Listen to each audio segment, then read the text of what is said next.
Соңғы уақытта әлеуметтік желі беттерінде банкоматтан ақша алатын сәтте сізді біреу тонамақ ниетте болса, пин-кодыңызды терістеріңіз. Сол уақытта банк полицияға жасырын түрде хабар жіберіп, сізді құтқарып алады.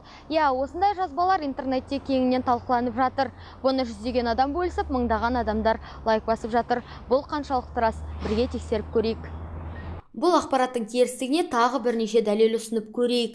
Біріншіден, артыңызда тұрған адамнан қауіптеніп тұрсаңыз, ойыңыз сан-саққа бөлініп кетеді. Ол кезде пин-кодты керісінше теру тұрмақ, пин-кодтың өзін ұмытып қалмасыңызға кім кепіл?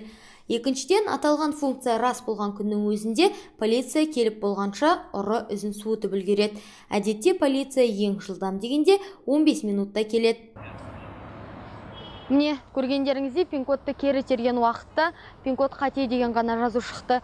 Енді қазір 15 минут күте тұрайық, мүмкін полиция жолда келе жатқан шығар. Интернеттегі аңызда пин-кодты теріс терсеңіз ақша шыққандай болады, бірақ банкоматта қыстырылып тұрады дейді. Ал негізінде банкоматта қысып қалу функциясы жоқ.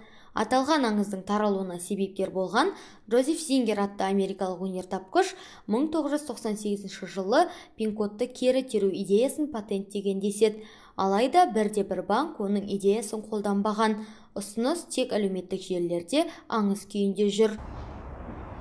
15 минут уақыт өтті, ал келген полиция жоқ. Демек, аталған сөз шындыққа жанаспайды.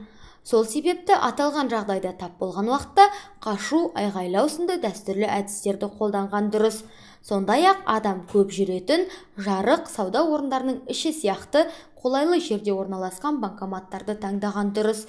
Тонаушыға тап қылмасын, аңызға сенбеңіз.